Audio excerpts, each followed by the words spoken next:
안녕하십니까, 이용태입니다.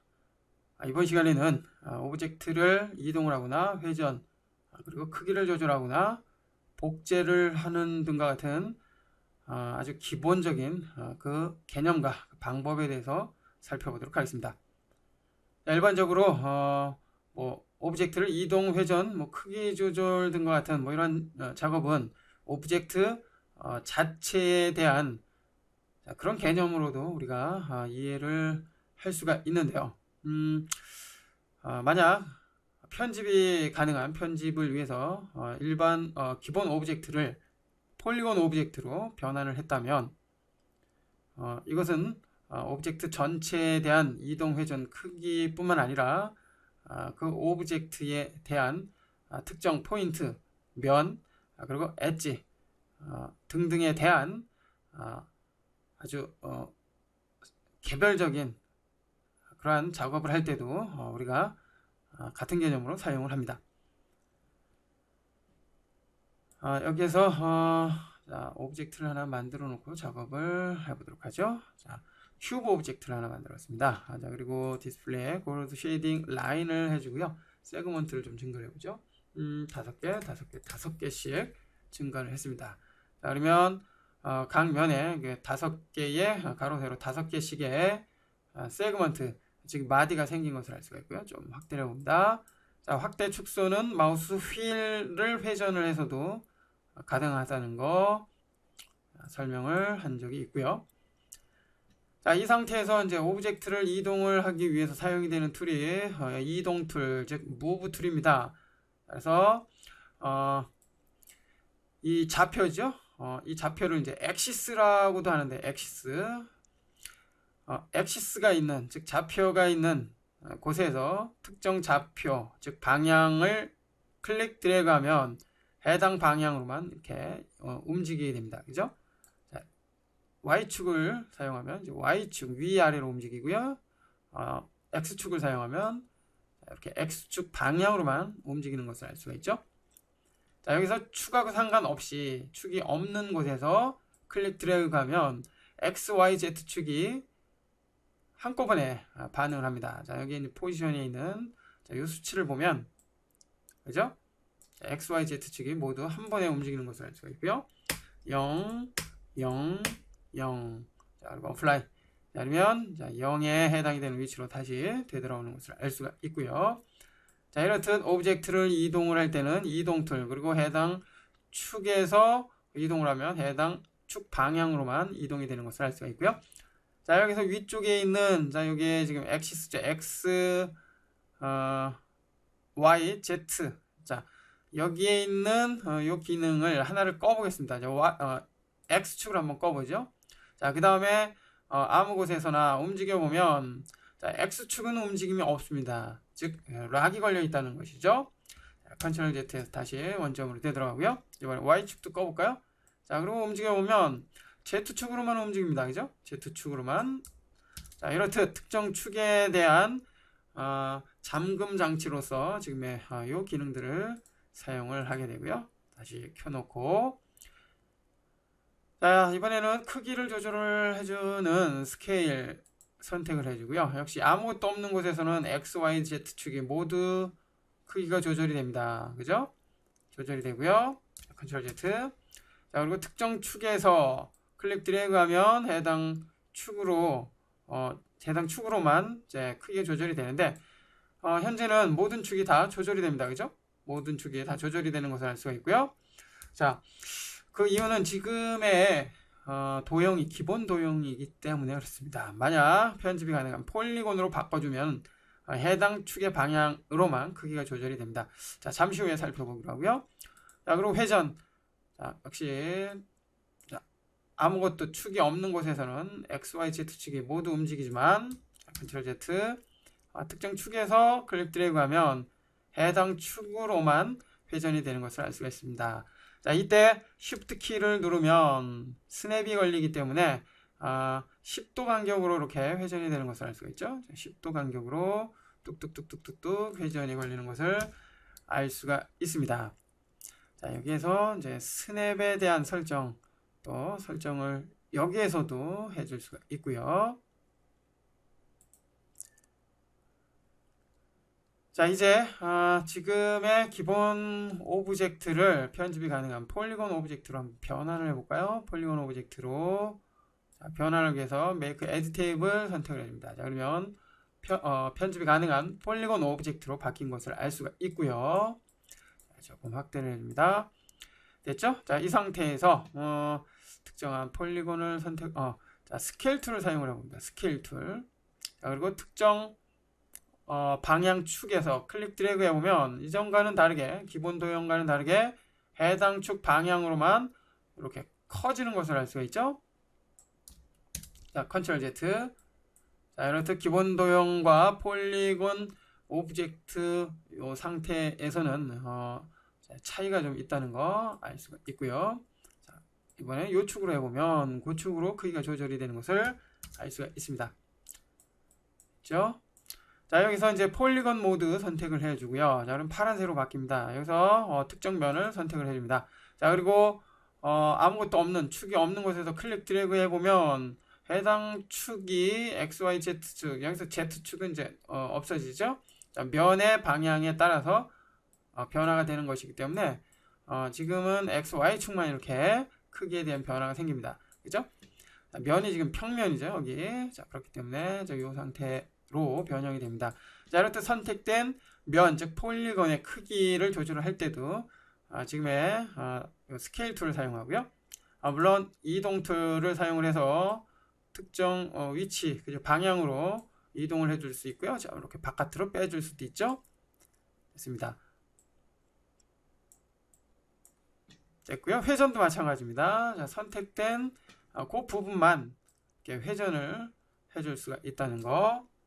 자, 됐고요. 자, 포인트와 엣지도 마찬가지입니다. 자, 가령 포인트 선택을 했습니다. 자, 그리고 이동 툴 사용하면 그 부분만 이렇게 바깥으로 빼줄 수 있고요. 자, 여기에서 이제 포인트의 개념이기 때문에 크기와 회전하고는 좀 무관하죠. 특히나 지금 하나의 포인트를 사용을 했을 때는 회전하고는 뭐 완전히 무관해지겠고요. 엣지는 좀 다르죠. 엣지를 선택을 해주면 뭐 이제 회전이나 뭐 이런 것들이 가능하고요. 자, 크기 또한 설정이 가능하게 됩니다. 자, 이처럼 오브젝트를 이동하거나 회전 그리고 크기를 조절하는 것은 오브젝트 전체 그리고 폴리곤 오브젝트였을 때는 특정한 폴리곤이나 그리고 엣지나 선에 대해서도 우리가 설정을 해줄 수 있다는 거 알 수가 있습니다.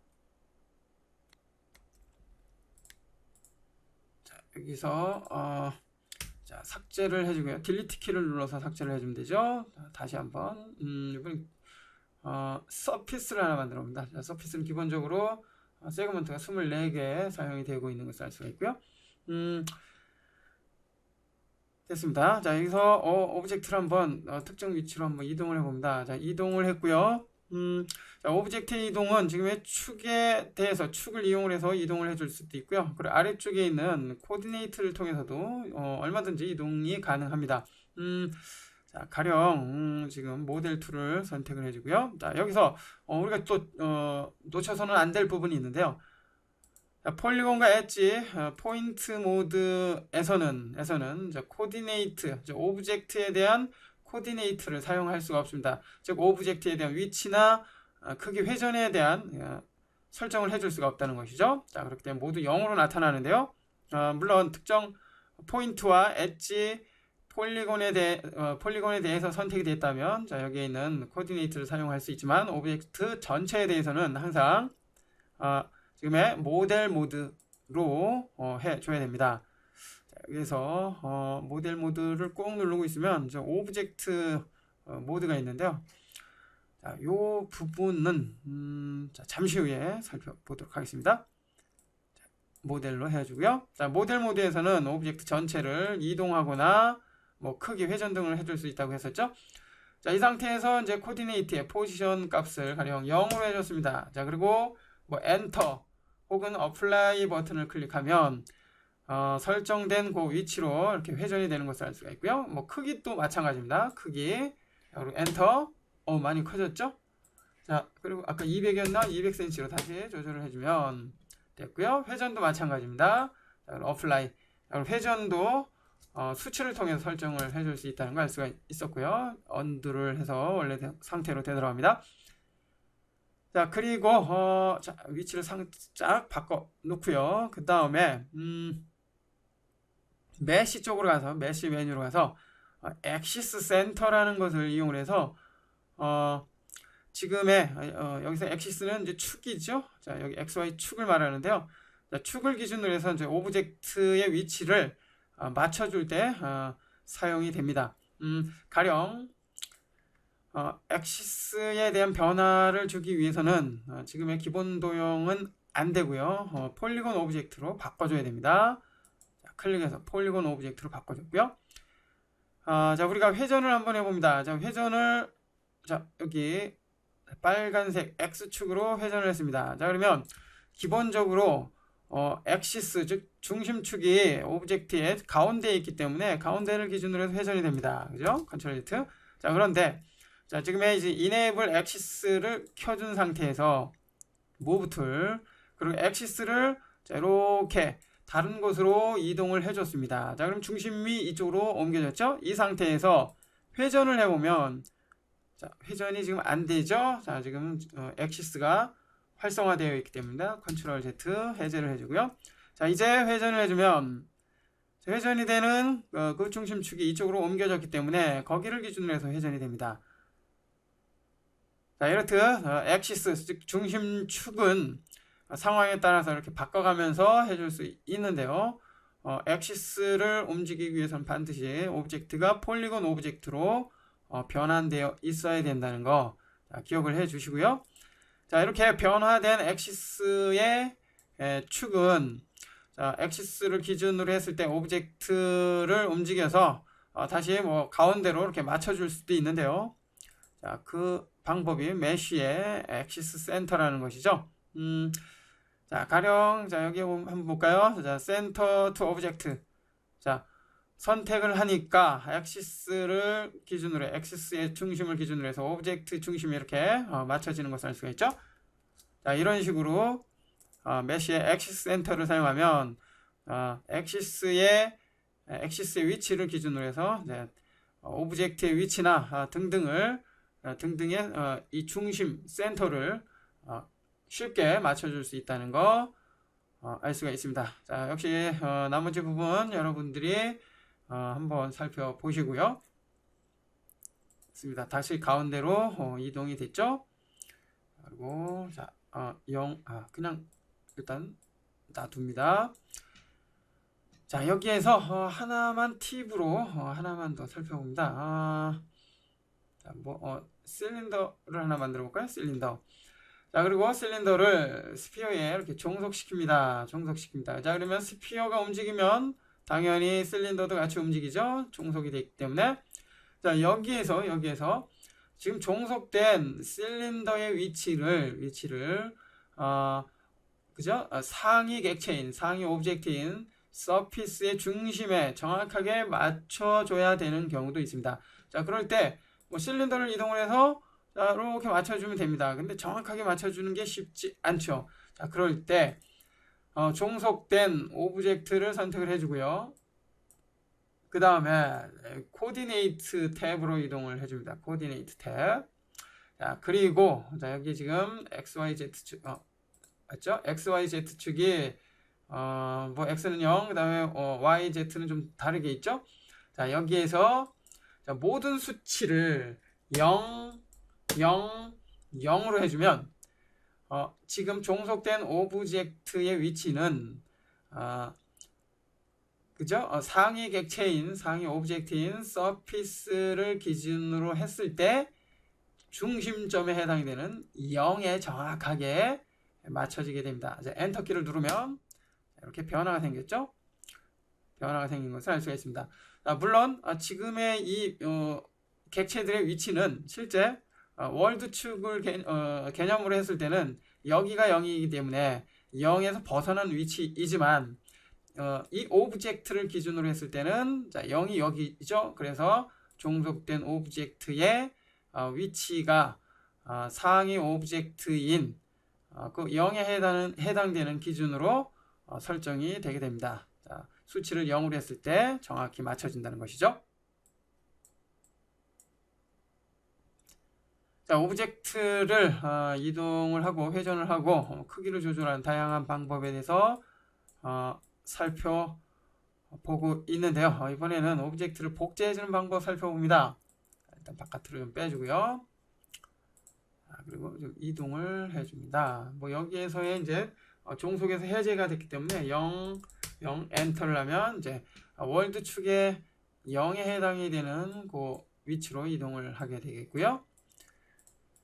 자, 오브젝트를 복제하는 방법은 이제 컨트롤 키를 이용을 합니다. 뭐 매터리얼뿐만 아니라 모든 시네마 4D에서의 복제는 컨트롤 키를 이용을 합니다. 물론 뭐 에디트에 뭐 카피 페이스트를 통해서 복제 붙여놓게 해줄 수도 있겠지만 단축키를 이용을 하는 것이 편하겠죠. 그래서 컨트롤 키 누른 상태에서 복제하고자 하는 오브젝트 클릭 드래그해서 다른 쪽으로 이동을 해주면 저렇게 복제가 됩니다. 자, 여기도 마찬가지고요.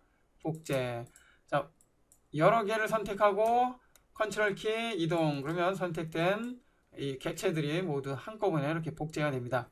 자, 오브젝트의 복제는 이와 같은 방법을 사용을 하면 되겠고요. 뭐 지우는 방법은 딜리트 키죠. 자, 삭제. 자, 그리고 뷰포트 내에서도 복제를 해줄 수가 있습니다. 복제하고자 하는 오브젝트가 선택이 되어 있다면 컨트롤 키. 자, 그럼 컨트롤 키를 눌렀을 때 아이콘의 모양이 바뀌었죠. 자, 이때 가령 요 축으로 복제를 하겠다 그러면 클릭 드래그 해주면 뷰포트 상에서도 이렇게 복제가 된다는 것을 알 수가 있고요. 자, 이 부분은 아까 언급을 했듯이 오브젝트 뿐만 아니라 매터리얼을 만들어 놓고 더블 클릭. 자, 매터리얼도 복제 컨트롤 키를 이용을 해서 이동을 해주면 이렇게 매터리얼도 복제를 해서 사용할 수 있습니다. 복제하는 방법은 비교적 그죠? 쉽죠? 자, 마지막으로 자, 선택에 대한 그 개념을 우리가 다시 한번 설명을 해줘야 될 것 같은데요. 자, 0으로 다시 이동을 해주고요. 엔터 됐습니다. 자, 여기서 이제 폴리곤 오브젝트로 현재 만들어진 상태죠. 폴리곤 오브젝트로 만들어진 상태고요. 자, 위치를 초기 상태로 한번 바꿔봅니다. 자, 뷰에 프레임 디폴트 해서 원래 기본 뷰로 바꿔주고요. 자, 여기에서 가령 폴리곤으로 바뀌었기 때문에 지금의 오브젝트의 특정 면을 선택을 하고자 한다면 자, 여기 이제 선택 툴이라는 개념으로 사용이 되는 자, 요 4개의 툴을 사용할 수가 있습니다. 자, 라이브 실렉션은 그냥 클릭해서 원하는 면 혹은 점 엣지를 선택을 해줄 수 있고요. 자, 이때 복수 선택을 하고자 한다면 Shift 키를 눌러서 클릭. 자, 이런 식으로 여러 개의 면을 한꺼번에 선택을 해줄 수가 있습니다.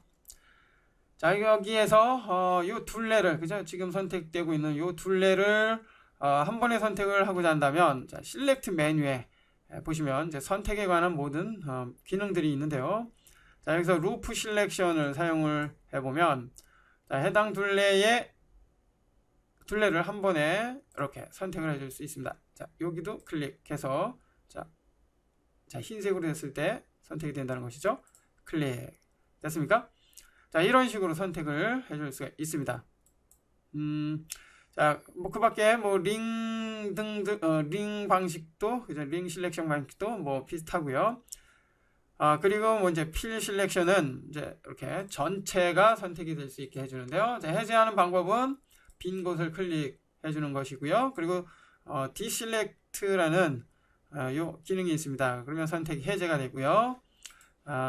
오브젝트 선택 그리고 디실렉트 그럼 전체가 해제가 되죠. 뭐 모두 선택을 하고자 한다면 실렉트 올 자, 이렇게 해주면 되겠고요. 됐습니다. 자, 빈 곳을 클릭해서 해제를 해주고요. 지금은 모드가 필 실렉션 이 면 전체에 대한 이제 선택이기 때문에 클릭하면 전체가 이렇게 선택이 됩니다. 이와 같은 방법을 이용할 수도 있고요.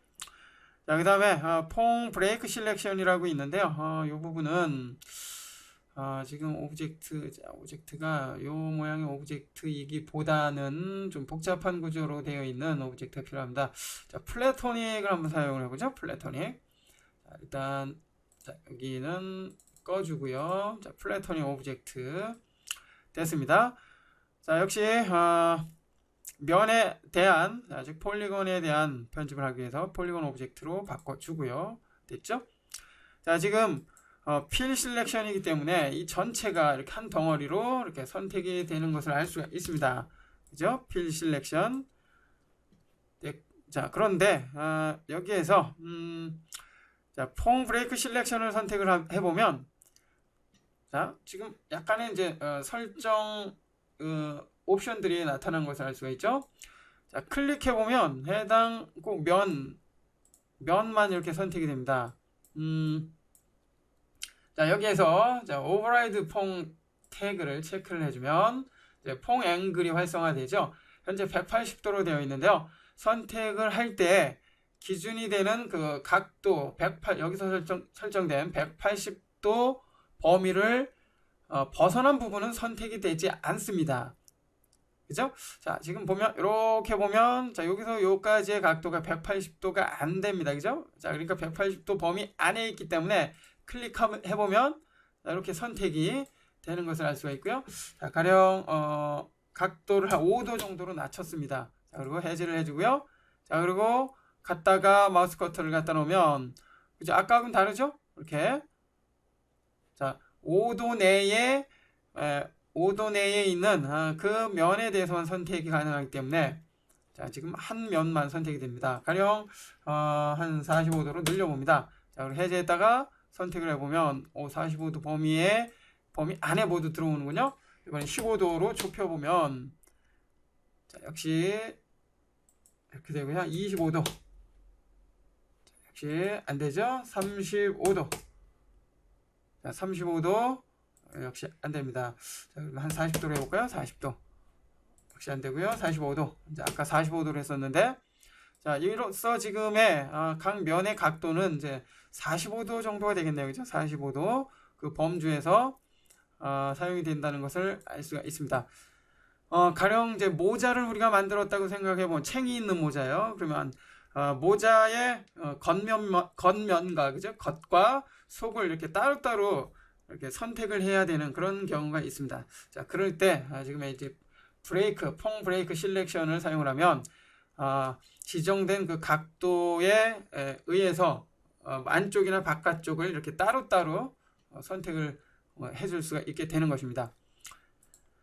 자, 여기에서 사용이 되는 다양한 기능 여러분들이 뭐 설명하지 않은 부분은 여러분들이 한 번씩 살펴보길 바라고요. 자, 다시 스피어를 열어주고요. 플라토닉은 삭제를 해줍니다. 됐습니다. 자, 다시 지금 선택 툴에 대해서 살펴봅니다. 라이브 실렉션은 아까 설명을 했듯이 자, 한 면에 대해서 이렇게 개별적으로 선택 혹은 Shift 키를 사용을 해서 뭐 2개 이상의 면을 선택을 할 때 사용이 되는데 자, 여기에서 자, 지금 Only Select Visible Element라고 있습니다. Only Select Visible Element. 자, 현재는 자, 여기 지금 요 기능이 켜져 있는 상태입니다. 자, 요 기능은 지금 뷰포트 상에서 보이는 면이죠. 보이는 부분.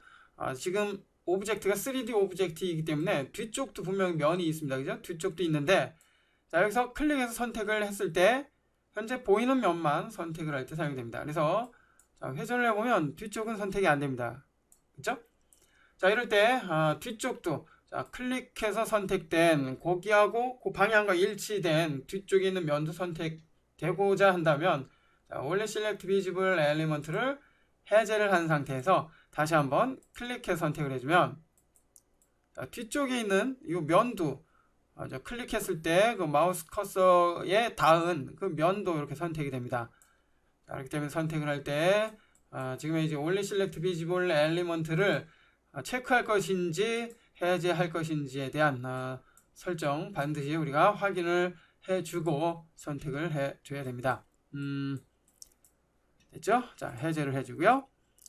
자, 라이브 실렉션은 그런 용도로 사용을 합니다. 자, 그리고 렉탱글 실렉션은 사각형을 만들어 놓고 그 영역 안에 들어온 그 부분만 선택이 될 수 있게 해주는데요. 역시 여기에서도 올리 실렉트 비지블 엘리먼트가 사용되죠. 현재 켜있기 때문에 뒤쪽은 선택이 안 됐습니다. 그런데 해제를 해준 다음에 다시 선택을 해주면 영역 안에 들어온 뒤쪽의 면도 선택이 된다는 거. 예, 됐죠? 됐습니다. 자, 그리고 아래쪽에 있는 선택 기능에서 라이브 실렉션은 없지만 다른 실렉션에서는 여기 지금 소프트 실렉션이라는 게 있습니다. 말 그대로 이제 부드럽게 선택을 해준다는 것인데요. enable을 선택을 해주고요. 자, 영역을 선택을 해볼까요? 자, 그러면 이전과는 다르게 노란색과 하얀 회색이죠. 회색으로 이렇게 그레디에이션 형태로 표현이 되는 것을 알 수가 있는데, 자, 여기에서 지금의 이 소프트 실렉션을 사용을 한다면 노란색 부분은 변화가 많이 이루어지는 부분, 그 다음에 회색 부분은 변화가 전혀 이루어지지 않는 부분입니다. 즉 뭐냐면, 자, 우리가 특정 영역을 선택을 한다는 것은 뭐 크기, 회전, 위치에 대한 변화를 주기 위해서 선택을 한다는 것이죠. 자, 이 상태에서 우리가 이동 툴을 사용을 해서 쭉 이동을 해봅니다. 이동을 해보면 이전과는 다르게, 그죠? 선택되어 있는 이 폴리곤만 변화가 생기는 것이 아니라 노란색 영역에 그죠? 그 부분이 모두 이렇게 변화가 생기는 것을 알 수가 있죠. 자, 그래서 오브젝트의 모양을 변형을 할 때 좀 스무스하게 부드럽게 변화를 할 때, 변화를 시킬 때 지금의 이 기능 아주 유용하게 사용이 되는데요. 자, 레디어스를 사용을 해서 이 영역의 크기를 좁혔습니다. 자, 좁혀놓고 조절해 보면, 그죠? 영역이 변화되는 노란색 영역이 줄어들었기 때문에 그 부분만 이렇게 변화가 생기는 것을 알 수가 있고요. 자, 조금 넓혀보면 이렇게 전체, 그죠? 거의 전체가 변화가 생기죠. 자, 그리고 스트렝스는 이제 강도입니다. 변화가 되는 강도. 자, 이렇게 조절을 해줍니다. 자, 진한 노랑일수록 진한 노란색 영역일수록 많은 변화가 생기고, 흐려질수록 모양의 변화가 덜 생기는 영역이라고 보시면 되겠죠. 됐습니다. 뭐 이런 식으로 이제 우리가 설정을 해줄 수가 있다는 것이죠. 자, 여기서 이제 폴 오프를 보면 리니어 방식이 있고요. 그다음에 그죠? 돔 방식, 그다음에 서클 방식 등 다양한 방식이 있습니다. 이 방식을 통해서 모양의 변화를 원하는 대로 이렇게 스무스하게 설정을 해 보시기 바라고요. 자, 일단 이네이블은 꺼줍니다. 소프트 셀렉션 이네이블은 꺼주고 다시 한번 해보면 그 부분만 우리가 변화를 줄 수 있죠. 자, 물론 지금은 자, 특정 축으로 이렇게 바깥으로 뺐을 때 선택된 그 면만 딸려 나오는 것이 아니라 선택된 면과 붙어 있는 그 면도 같이 이렇게 달려 나옵니다. 그죠? 물론 이러한 경우도 있지만 대부분은 선택된 면만 이렇게 딸려 나오거나 들어가게 해주기 위해서 우리가 우측 마우스 버튼 이 익스트루드나 베벨 뭐 등등을 사용을 하게 되는데요. 선택을 해볼까요? 먼저 익스트루드. 자, 물론 익스트루드는 해당 강좌 오브젝트를 만들 때 보다 자세히 살펴볼 것이고요. 자, 이 상태에서 익스트루드 상태에서는 축을 사용해서 빼면 안 됩니다. 자, 축을 사용을 해서 빼주면 아까 그 똑같아요. 그죠? 자, 컨트롤 Z. 자, 익스트루드를 사용을 했을 때는 아무것도 없는 곳에서 클릭 드래그를 해줍니다. 이렇게. 자, 왼쪽으로 해보면 들어가고요. 오른쪽으로 드래그하면 바깥으로 이렇게 빠지는 것을 할 수가 있습니다. 그쵸? 자, 그러면 선택된 그 면만 이렇게 바깥으로 빠지는 것을 알 수가 있죠. 자, 익스트루드는 이런 역할을 하는데요. 역시 설명한 것처럼 익스트루드는 해당 강좌에서 보다 자세히 살펴보기로 하고요. 자, 컨트롤 Z. 자, 이렇듯 선택을 한다는 것은 어떠한 변화를 주기 위한 선택된 영역만 변화를 주기 위해서 사용이 된다는 거. 자, 우리가 이렇게 이해를 해주면 되고요. 선택하는 그 밖의 방법은 이제 라sso 셀렉션. 포토샵을 우리가 많이 사용을 했던 분은 알겠죠? 자, 이렇게 드래그해서 영역을 만든 다음에 그 부분만 선택을 해주는 그런 방식입니다. 자, 여기도 역시 소프트 실렉션, 원래 실렉트 비즈뷰를 사용할 수 있다는 거 알 수가 있고요. 자, 그리고 여기가 아니죠. 마지막으로 폴리곤 실렉션은 클릭해서 다각형을 만든 후에 더블 클릭, 자, 오른쪽 마우스 버튼. 자, 그러면 지금 다각형으로 만든 그 영역만 선택이 되게 됩니다. 클릭 오른쪽 마우스 버튼. 그렇죠? 자, 이렇게 다양한 네 가지 방식으로 편집하고자 하는 영역을 선택을 할 수 있다라는 거 살펴봤습니다. 자, 그리고 선택을 보다 효과적으로 하기 위해서는 자, 여기에 있는 기능들 이용할 수 있다는 거 알 수 있었고요. 자, 여기 인버트가 있는데요. 인버트는 선택된 영역을 이제 반전시키는, 즉 선택되지 않은 영역으로 이렇게 바꿔주는 그런 기능으로 사용이 됩니다. 자, 나머지 설명하지 않은 기능에 대해서는 역시 이제 헬프를 사용을 하면 되겠고요. 여기서 마지막으로 자, set selection에 대해서 살펴보기로 합니다.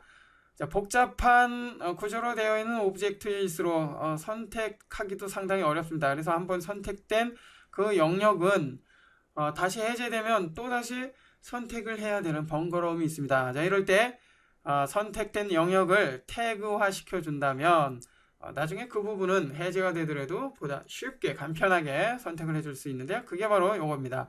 자, set selection 선택을 해주면 지금 선택된 이 영역이 그대로 선택 태그로 이제 보존이 되는데요. 해제를 해볼까요? 자, 클릭해서 해제를 했습니다. 자, 해제를 됐습니다. 해제 분명히 됐죠? 자, 이 상태에서 다시 아까 그 상태의 모습을 그대로 다시 선택을 하고 싶다. 자, 기억도 안 나네요. 그죠? 자, 그럴 땐 지금 앞서 선택된 영역을 선택 태그로 만들어놨기 때문에 더블 클릭하면 자, 그대로 아까 선택된 그 선택 영역을 기억하고 있기 때문에 다시 선택이 되는 것을 알 수 있고요. 자, 지금의 이 선택 태그는 여러 개를 자, 동시에 사용을 할 수도 있습니다. 가령 여기 Shift 키를 사용을 해서 자, 복수 선택을 해주고요. 자, 이 부분을 다시 선택 set selection을 통해서 선택 태그로 등록을 해줄 수 있는데요. 자, 여기서 주의할 것은 다른 선택 태그가 선택이 되어 있는 상태에서 set selection을 사용하면 지금의 이 선택 영역이 이렇게 덮어 씌우게 됩니다. 그래서 해제를 해주는 상태에서 오브젝트 선택, 그죠? 자, 그럼 다시 selection, set selection. 자, 그럼 새로운 선택 태그 만들어졌고요. 자, 이전 선택 태그 더블 클릭, 여기 선택. 자, 그리고 지금 만든 선택 태그 더블 클릭하면 여기 선택. 자, 이런 식으로 선택 태그를 이용을 해서 어렵게 선택해 놓은 그 선택 영역을 아주 쉽게 다시 선택을 해줄 수 있습니다. 자, 이것은 폴리곤뿐만 아니라 엣지도 같이 포함이 되는데요. 엣지 가령 이렇게 선택을 했습니다. 자, 그 다음에 select 덮어 씌우면 안 되죠. 해제했다가 다시 선택.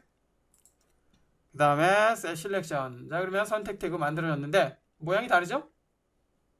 면에 대한, 즉 폴리건에 대한 선택 태그는 채워진 주황색 삼각형. 자, 그리고 선에 대한 태그는 그죠? 비어있는, 즉 선만 되어 있는 주황색 삼각형이 엣지, 즉 선에 대한 선택 태그입니다.